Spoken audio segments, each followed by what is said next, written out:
Hi, and welcome to Katie One More Time. This is my YouTube channel where I make videos about a whole bunch of different topics, which is kind of not what you're supposed to do on YouTube. All of the best practice advice tells you to pick a niche and stick to it. I have done the entire opposite thing. I make videos about the things that I'm interested in. And obviously there's a few through lines, there's a few common threads, but I make videos about like fashion and thrifting and secondhand clothes. I make videos about books. Obviously, I'm a bookseller, so that's a big part of my life. I've even made a video or two about birding and knitting. It's all a little bit chaotic over here, isn't it? But sometimes, every now and then, I try to bring a couple of these things together. And this is one of those videos where I want to bring my passion and interest for fashion and combine it with my absolute love of books. That's right, friends. We're doing another I Dress Like My Book Covers video. I've been meaning to do this for so long. Basically, we're going to read a bunch of books together, and then I'm going to make outfits inspired by the book covers. Now, I'm not trying to cosplay or anything, like that's not what we're doing. And I'm not going to go out and buy new items just so I can get like the perfect outfit. I'm just going to read the book. I'm going to review it for you. And then using the wardrobe I already own, I'm going to do my best to put an outfit together that I feel represents the cover in some way. But hopefully is also an outfit that I like and that I want to wear. We have done this whole concept once before and it was a whole lot of fun. I'll leave that video in the description box below in case you missed it and you want to catch up. But for now, I just need to get reading and then I will check back in with you when I finish my first book and we can put an outfit together. I'll see you soon. Hi, we're out here because yes, the steps are going to be part of this outfit. But before we get there, I have to make a confession. And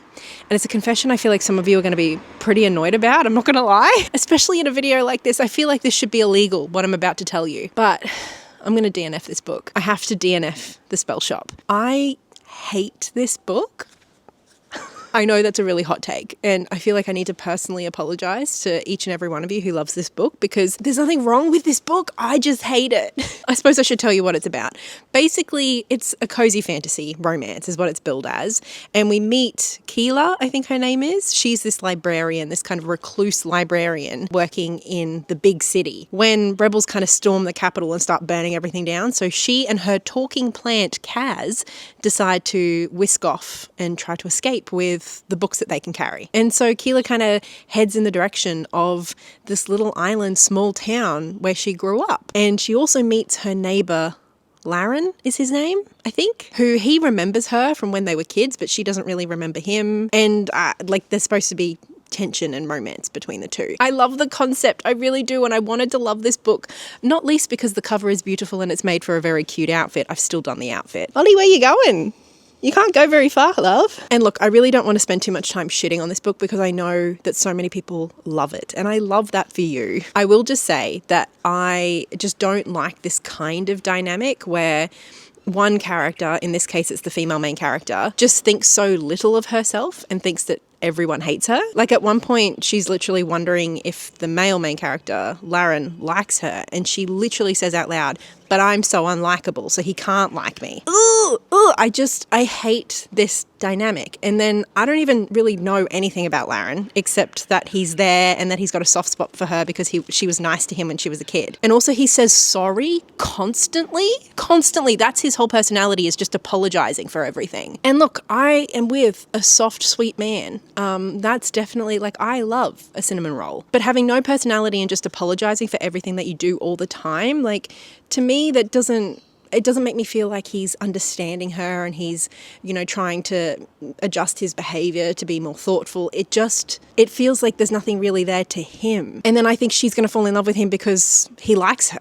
And that's it. Like, that's enough for her, that he's nice to her and oh my God, someone actually likes me. I hate that. I hate that dynamic. It just really bothers me. I just don't enjoy it. I find it hard to get invested in. This idea that two characters will find true love with each other simply because she thinks she's so unlikable that no one else will ever like her. And all of a sudden someone comes along who like looks at her and smiles at her and says sorry all the time. Cliche, I know, but like this girl needs to go and learn how to love herself first, is how I feel. And I'm not saying that community and relationships can't help you on that journey, but I don't like a relationship kind of starting from that point in a book, like in this kind of fictional setting, I don't find it sexy or appealing or sweet. I just find it a little bit sad. So now that I've just divulged my extremely hot take and you've all clicked off, how about I show you the cute outfit inspired by the book? Okay, here it is. I love this outfit, even if I didn't love the book. Obviously, the color palette of the greens and purples and lilacs definitely heavily represented here in this outfit. Indeed, I've even got little Ollie here dressed up to match. I figured she could be Kaz. I don't have a talking plant, but I've got a dog I talk to. Close enough, right? She's also a dog who wants to hop down. I had to go with this skirt just because of all of the flowers. I mean, it fits the colour palette too, but I just thought the flowers gave the cottagecore kind of vibe. I wanted to go with this jacket, obviously, again, the colours, but also there's something kind of like outdoorsy about a jacket like this. It's canvas. Kind of feels a little utilitarian, and like a lot of this story, at least up until the point that I've DNF'd at like 30-40%, is all about Keela getting in the garden. Then I have included my little drink bottle holder, in part because I just liked it with this outfit, but I also felt like the really pretty kind of yellows and pinks that are clearly the sun shining through the leaves, which I suppose we're getting a little bit of here. I felt like the bag could kind of represent that element of the colour palette. So I've definitely heavily been inspired by the colours, as I always am, but I've also tried to bring in some elements of the story and just the different textures and obviously the floral element too. I don't think this is something that Keela would wear, but I feel like it does represent the cover. It's also really comfy and I feel great. So even if I didn't like the book, we have ended up with a cute outfit. But anyway, with that, let's just get on to the next one, shall we? Hello, we're back because I finished another book. This time it's non-fiction. I read Everything is Tuberculosis by John Green. This was my book club over on Patreon, our book pick for this month. And I filmed an entire reading vlog for them over on the Patreon that had like nearly 2 hours of footage. I managed to edit it down to like 45 minutes, I think, for the video. And the reason I'm telling you is because there is so much to say about this relatively short book. And obviously in a video like this, I want to keep it pretty snappy. So I'm going to have to be selective, but just know, I just need you to know in your bones that I could talk all day about this. Indeed, I have talked all day about this. Now, this book kind of has two main threads running through it. One is like a history of tuberculosis, but not really, I mean, it is a little bit like the science of tuberculosis, but it's more a history of how tuberculosis has influenced and also been influenced by the human story, and how we as humans have kind of perceived tuberculosis and how those perceptions have changed throughout time, and also how they've influenced how tuberculosis has spread. And as a result, the communities and the people that have been most impacted by tuberculosis. So it's more like a social history of tuberculosis than like a scientific one in a lot of ways. And it's hugely compelling and just interesting, just genuinely interesting to like frame history through the lens of tuberculosis, because it has been such a prevalent factor in human history. The other thread of this book though, which is like the beating heart of the book, is a boy named Henry. He's a 17-year-old boy who John meets while he's in Sierra Leone for some other reasons. And John quickly learns that this really sweet, fun, vivacious boy is sick, is really, really sick with tuberculosis. And so we also follow Henry's story and learn more about Henry. So a very like person-centered story about tuberculosis in the modern day. And so essentially throughout this book, we get these two kind of like parallel narratives that obviously interweave and can like combine to make something really impactful. And I really appreciated John's approach to all of this because it is so human-centered. And although it is about tuberculosis and how so much of human history is tied to tuberculosis, and so many of just like the beauty standards we hold today are tied to tuberculosis, so much can be brought back to tuberculosis. This book is also very expansive in terms of like the different kind of topics it brings in. So it's not just that it's reaching out to connect everything to tuberculosis. It feels like it's bringing in so many topics and encouraging us to consider the ways that the stories that we as humans tell, the narratives that we create around things like disease, disability, illness, what those do to people, and also how that like allows diseases to flourish, and the effects that stigma has had, but also romanticization has had, and also how all of this is tied to colonialism and racism. I thought it was just really, really well done, and I think it invites us to make those connections as well about how these really harmful, untrue stories about different elements of the human experience we weaponize to other experiences. In many ways, because we're scared. We're scared, we want to have answers, and we want to feel assured that bad things couldn't happen to us. And I think through this book, we see how we do that on a personal level, but we also do it on like a societal level, where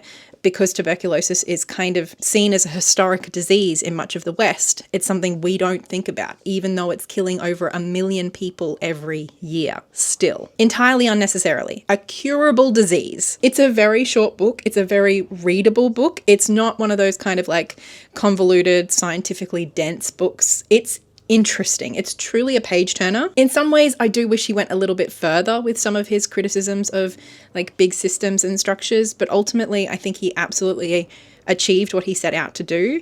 And it's a hugely compelling book that I could not recommend more. It also has a very simple, striking color palette in terms of the cover. And I think it's supposed to be a little like discomforting when you look at it. Like, I don't like that orange circle. It doesn't feel great to me. Something about it. And it's also a yellow cover, which if you've been following me, you know I don't have a lot of yellow. I think I have one item of clothing that is truly just yellow. So you probably know what I'm wearing on my bottom half. But do you want me to show you the outfit I've put together? Okay, here we go. Here's my attempt at recreating the cover, or being inspired by the cover anyway, for my outfit today. Obviously, like I said, you know, I don't have a lot of yellow, so this really was my only option, but I think it's kind of perfect. Then obviously I needed to bring in some green, and I did that with my jumper, and I think this is like the perfect green. Also needed some orange, another color I don't have a lot of in my wardrobe, aside from like, I've got a pair of pants, but like we need the skirt. So I do have this amazing bag, which was secondhand. So I'm definitely trying to capture the colors here in a lot of ways. I have also brought in this cute little scarf. One, because I just felt like I needed something a little bit extra, but also there's something about the colors on this that it's kind of tying into the cover and the rest of the outfit. Also, I feel like if you've got in mind like a disease like tuberculosis, some of these colors are a little off-putting. So I added this in, and I actually think it is very cute with this outfit as well. And everything I've spoken about so far is secondhand. The only thing in this outfit that I purchased new, and I hope you can see them, are these huge chunky shoes, which also have a bit of orange on them, which I thought was fun. I don't know, there was something about this outfit. I felt like they needed just like a bit of like, I needed a bit of edge and something to ground this quite strongly. And I wanted it to feel like not like pretty. I wanted something just to kind of like funk it up a bit. And so I went with these just because like that's the feeling of the cover. And also even just like the type, the letters themselves, like the grip part on these shoes are very like blocky, I guess. Yeah, basically these shoes remind me of the typeface on the book. So I went with the shoes. The other thing though that I don't usually talk about is my choice of socks. This was deliberate. I know you can't see them that well. But I mean, one, they're black with like orange and yellow and green in them. And also just like, it's patterned. Again, I felt like I needed some more pattern. But these socks are also awesome socks. They come from DFTBA, the awesome store or whatever it's called these days. Good store, goodstore.com, that's right. And all of the profits from these socks go to Partners in Health to build, I think it's the maternal health hospital in Sierra Leone. John was in Sierra Leone because of the work that they do with Partners in Health in Sierra Leone with the maternal health hospital. So it just felt connected. You know, I felt like I could not put together an outfit for this book, given that I have some of these socks without including them. And ultimately, I'm just going to look in the mirror. This is definitely the kind of outfit I normally wouldn't have put together. Like it's almost me, but there's something just a little bit offbeat about it. And I think it's cute and cool, but also just like a little off center. And I feel that way about the cover. It's very striking and simple, but there's something about it that just feels a little off. And I think that's intentional. And so I hope you can agree I've captured at least a little part of that in this outfit today. But that's it from me today. I'm off to read another book. I'll see you in a few days. Hello, we finished another book, although we're having a bit of an outfit conundrum. So I'm just going to talk to you about the book first and then we'll talk about the outfit.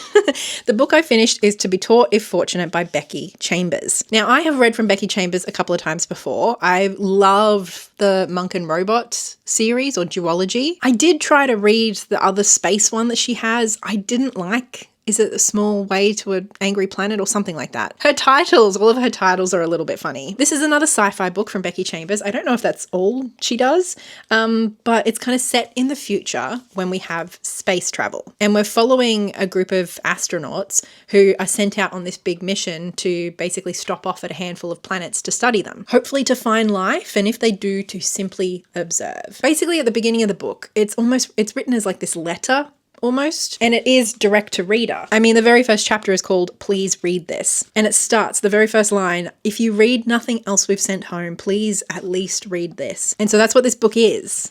It's like a letter or a report or whatever home. And so from there, we basically get the story of these astronauts over the course of their journeys. And we just kind of watch as they find new life, as they don't find new life, as they interact with one another, as their relationships and dynamics kind of evolve and change, given the different situations that they find themselves in. And it is kind of like small, intimate, but also grand and beautiful and existential. All I can say is that I really enjoyed this. I don't want to tell you too much about the book itself or where it goes, because obviously it's very short. I will say though, I liked reading it well enough. It was the ending that I loved. And it feels like the book is kind of asking us, are we excited about the future? Do we still have hope for the future? Do we believe in the power of human curiosity? Do we care about that? Do we care about learning more? I don't know. Sometimes I think about the concept of like future optimism. I don't even know if, like, I'm sure there's a word for it, but it feels like back in the day, like 100 years ago, there was a lot of like optimism about what the future could look like. You know,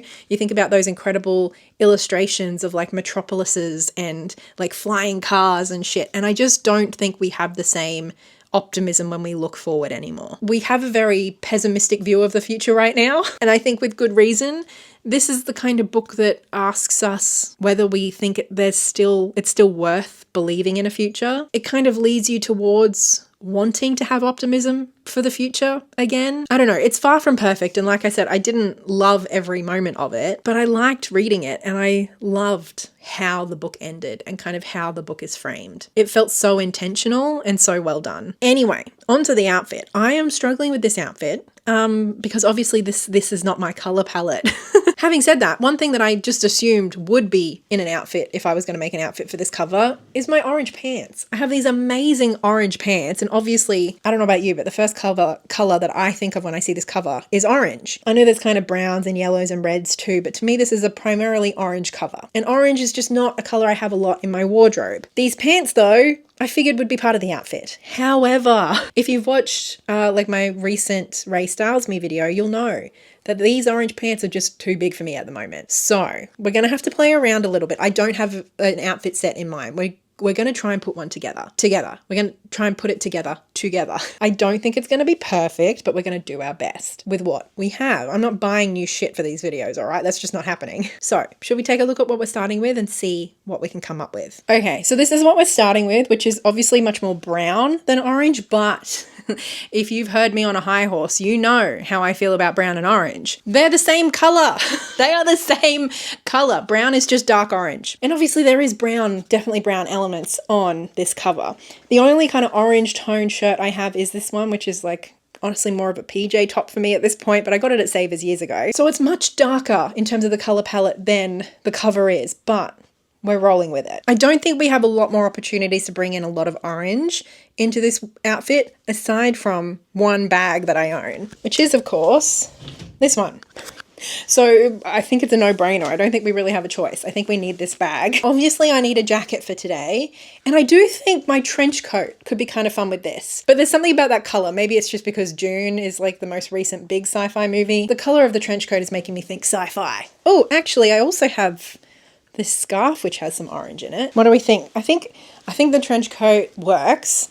I like this actually. Like obviously it's not really my color palette, but it's fun to play around sometimes, isn't it? Do we reckon we should incorporate the scarf? Should I wear it around my neck or tie it around the bag? Let me try it out. I think I like it around my neck just because if I put it on the bag, then all of the bright colors are on the bag. Whereas on my neck, it kind of disperses the color a little bit. What else can we do? I suppose I need to put shoes on. Maybe my tan rolly derbies. They're kind of like a bright tan, which is almost orange. Okay, I actually like this as an outfit, even though it's so not my color palette. I think it's really cute. I don't know if I've really captured the cover in the way that I was hoping to. Obviously, I do think my orange pants would really help, but we got to work with what we've got and what's actually going to fit me, you know? We've been inspired. That was the goal all along, not to like cosplay the covers perfectly, but to be inspired by the covers, to create outfits I wouldn't have otherwise created. And in that regard, this is a roaring success. Would I be right in thinking that a whole bunch of you were just like screaming at the screen for the whole last section being like, I thought you just got an orange top. What are you talking about? Don't worry, I was feeling the same looking back on the footage while I've been editing. To be real with you, I filmed a lot of this video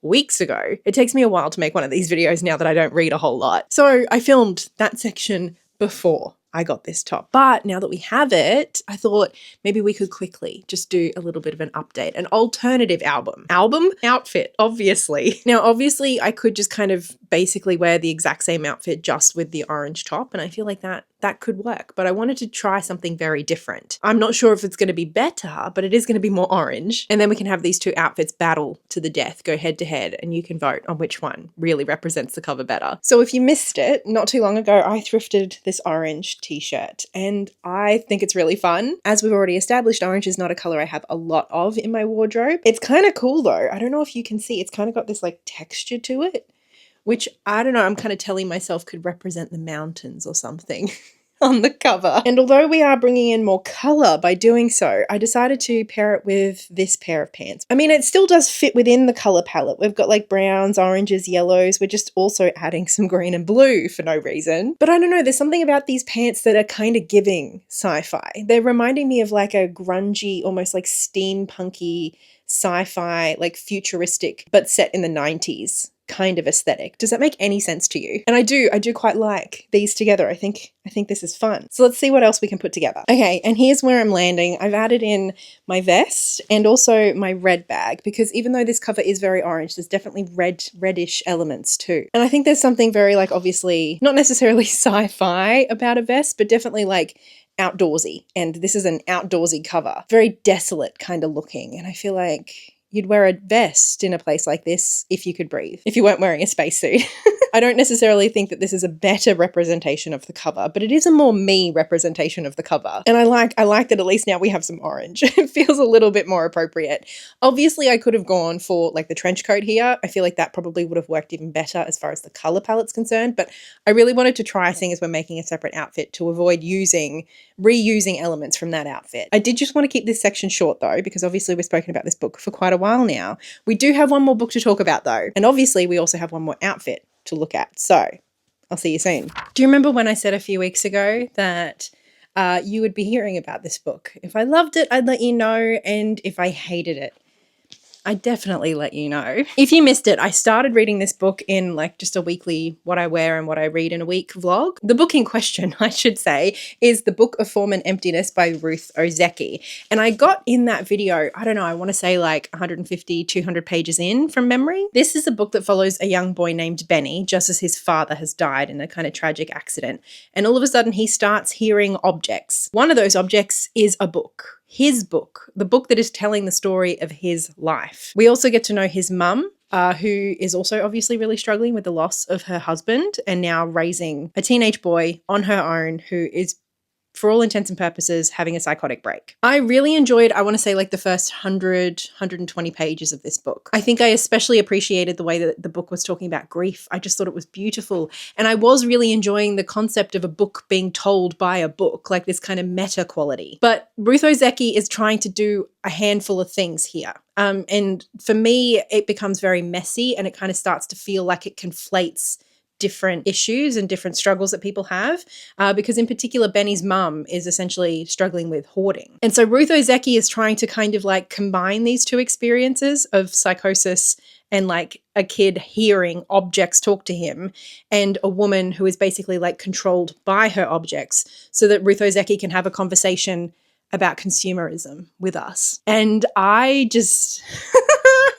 The anger I felt at someone sitting high and mighty, looking down at everyone being like, oh, you're all controlled by your objects. Like we're all obsessed with things. Look how crazy everyone is. Now, there were elements here that I really appreciated, right? Like there was something here about how psychiatry seeks to treat everybody the same and how the goal is to kind of medicate people so that they can perform in society, in a capitalist society, in the way that we're expected to. That's something I hugely identify with and I agree with, right? As someone who has been through the psychiatric pipeline, okay? But the way that it's done, and the way that it's done by someone who I don't think has an experience of like hoarding or psychosis, and it's done to like provide a different message, it feels exploitative to me. That's the best way I can put it. Just as a disclaimer, I'm not anti-psychiatry. I still see my psychologist every 2 weeks, okay? It's just I have more complex feelings after everything I've been through, being misdiagnosed and heavily medicated and the way that I was treated and everything for more than 10 years. I suppose at the end of the day, I really thought that I was going to appreciate what she was doing in terms of mental illness and stigma and nuance around psychiatry, and how it is a very imperfect science that doesn't always treat people very well and doesn't always have outcomes that are good for individuals. They might be beneficial for society, but they're not always good for individuals. I appreciate that she was trying to go there, but I don't think she did it very well. And as someone who's been through that system and who has been harmed by that system, I don't feel good about this representation, and I don't feel good about especially the way she chose to wrap it up and end it. It feels entirely unearned, and it feels entirely dismissive of the experiences that she seemed like she was trying to understand in a more holistic, nuanced way outside of psychiatry. And in the end, because she was so obsessed with filtering it through this consumerism Zen lens, she ended up being just as much, if not more, reductive than psychiatry can be. I had notes. I could go on. I don't want to. My point is, I don't like this book, and I don't know that I'm going to bother reading another Ruth Ozeki after this. One thing I will say is that there were some banger one-liners in here. One that just keeps replaying over and over in my mind is that without problems, there would be no poetry. And I just think that is such a beautiful phrase and something I will hold on to. And so I can thank Ruth Ozeki for that, but for little else as far as this book's concerned. Oh, I suppose one other thing I can thank her for is this outfit, because I do think it's very cute. Can I show you? Okay, so this is the direction I ended up going in. Obviously, most of the cover of the copy that I have, there's a few different covers of this book, but most of my cover is basically space. And it's obviously there's like depth to it. There's like the deep blue of space, but then there's also like that kind of like iridescent misty quality that some like nebulas and stuff can have, I guess. I don't know anything about space, but I thought the most space-like item that I had was definitely this skirt. It more looks like hole punch. You know when you do a whole bunch of hole punching and then if you spill it all over the floor? That's what this looks like to me, but we're going to imagine it's stars, okay? I brought in the denim jacket to kind of continue the depth and everything, but I also wanted to wear something that kind of represented that that iridescent kind of element, that lighter element of the cover too, which is why I brought in this very, very shiny little turtleneck that I've got. And then just to keep it light and obviously also go with the text, I've worn white shoes, and to keep with the blue, got a blue bag. The thing that I was struggling with was the little ducky, which is relevant to the story, kind of like it's a feature in the book. Obviously, color-wise, I don't have a lot of yellow. I was thinking maybe I could wear my yellow skirt underneath, and I think it's a little bit longer, so you get a little bit of a peep of yellow. However, I recently got another item that might not necessarily fit perfectly with the color palette, although there are hints of yellow in it, but I feel fits more with the spirit of the object. Let me show you. It's this hat. This cute little bucket hat I got recently. Obviously, if you can see, there is yellow in it, but it's also white and like lilac, which I suppose does also work with the color palette. Like there's like a hint of like a lilac-y through the center of the space image. But anyway, regardless of color, I was thinking like the duck is just so like cutesy and childish. And the rest of this outfit, I mean, it's cute, but it's not cutesy. Do you know what I mean? And it's not childish, I don't think. Whereas this hat feels a little bit silly, a bit childish, a bit playful. And so in amongst a very like spacey, pretty kind of like backdrop, we've got this kind of like just hint of strangeness and silliness. And although the book was not a fun reading experience, like the rubber ducky kind of element is like a fun, weird thing. Like when you see this cover, you're like, why is there a rubber duck in space? And I feel like you could see this outfit and be like, why is she wearing that hat with that pretty skirt, you know? It's not that it's bad. It's just like, it's a question. It's intriguing. Anyway, that's this outfit and that's this book. I don't like this book, but I do like this outfit. So thanks, Ruth Ozeki, I guess. If you ever want to make an outfit for me and you have a book recommendation, you can definitely, I'll leave a link below where you can do social styling over on Index. You can make outfits using clothes in my wardrobe and I get to see them. And so if you ever want to make me an outfit inspired by a cover of a book that you recommend me, I don't know if I get enough of them, maybe I can make a video based on your recommendations of you styling me. Like, what do you think? It won't be something that I'll be able to do like with a very fast turnaround, but it could be a whole lot of fun. So I'll leave that link in the description box below for you. Thanks so much for hanging out with me. I hope you enjoyed this video. I really enjoy making these. these. They're a lot of fun. A big thank you goes, of course, to my wonderful patrons over on Patreon, and especially a big thank you to Livia, Haley, and Belinda. And thank you for hanging out with me. I will see you again next week with something completely different, probably. Until then, so much love. Bye.